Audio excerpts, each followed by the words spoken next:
So it's now my pleasure to introduce Doug McLeod and Jonathan Cohn, who serve on the program committee and actually have served on the program committee since day one.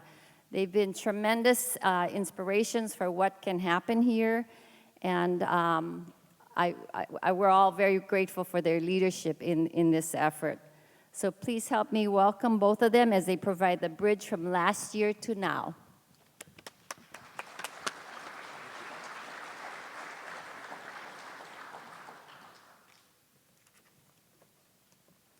Good morning.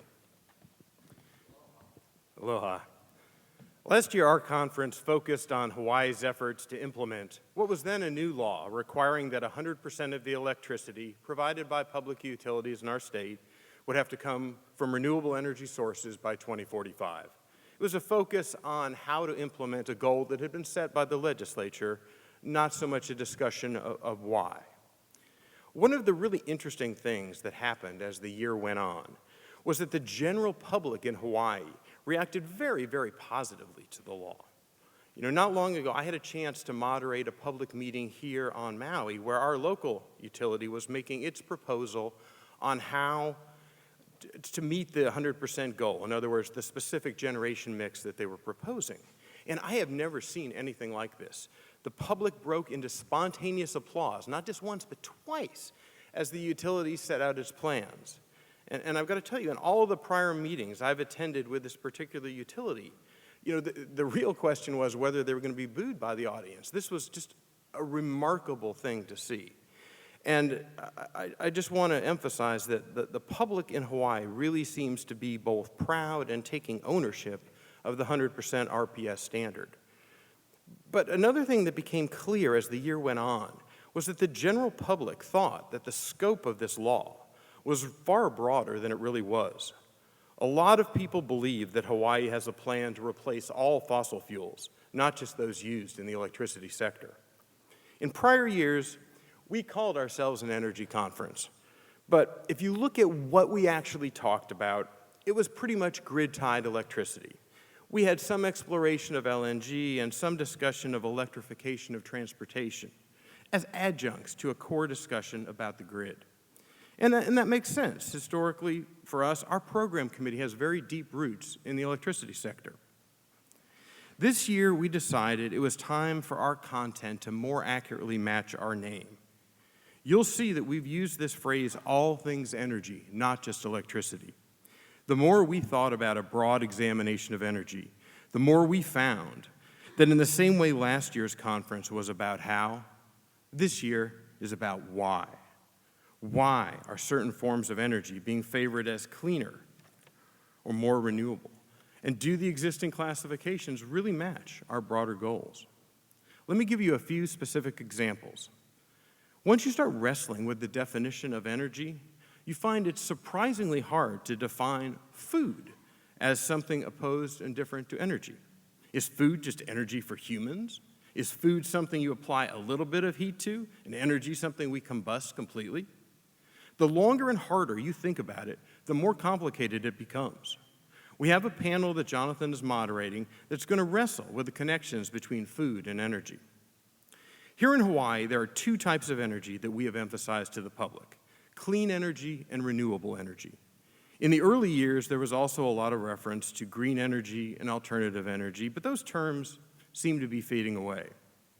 Now, renewable energy, as a lot of the audience knows, is defined by state law in Hawaii, and it includes both liquid and solid fuels, as well as solar, wind, tide, and other methods that don't produce any emissions.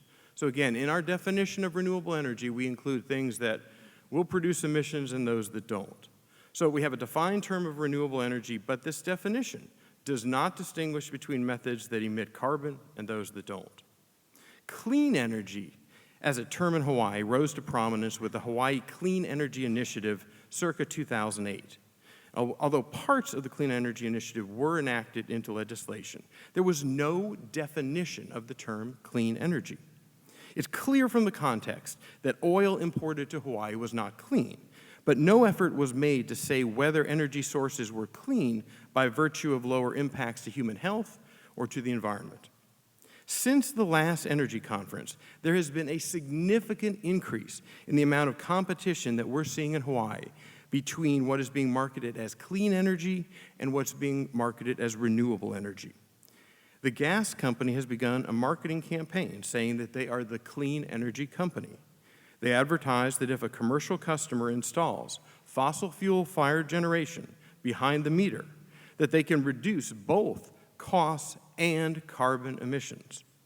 By calling out reduced carbon emissions as the key to whether a source of energy is clean, the gas company has pointed out something really important.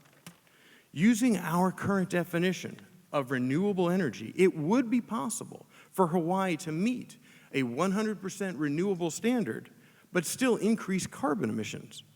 We've added a panel this year that discusses nuclear energy.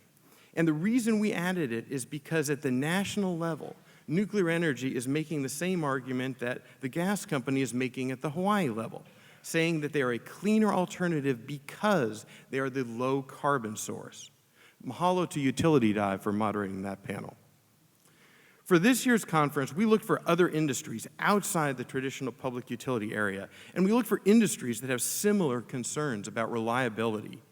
What we found was that air transportation was the one field where everyone can agree there is at least as high an emphasis on reliability as with the electric utility sector. And once we educated ourselves a little about that industry, it quickly became clear to us who the leader is. And the leader is Alaska Airlines, and we're so proud to have them here discussing how they track and monitor their impacts to the environment, their energy use, and how they're flying on biofuel blends. I mentioned a few minutes ago that last year was basically a discussion about how, and this year we're really going to emphasize why. Why are we doing this? Is the goal to reduce imports, reduce emissions affecting human health, reduce emissions of greenhouse gases and carbon? The longer you think about these issues, the more you'll see that a lot depends on broader societal goals. What type of a place are we trying to create? What type of a life do we want for our kids?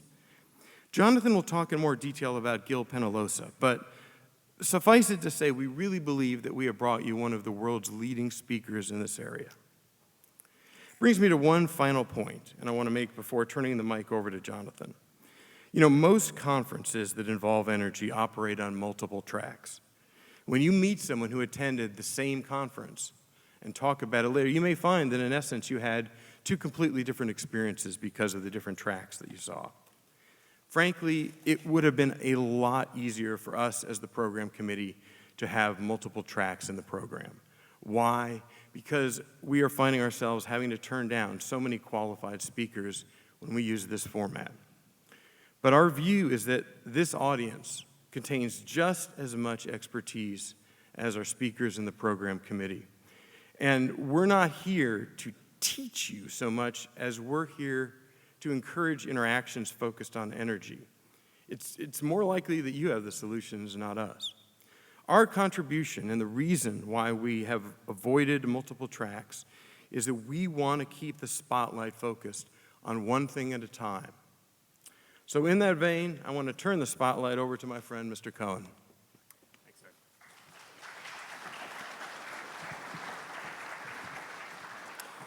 Good morning, aloha, and howdy from Colorado.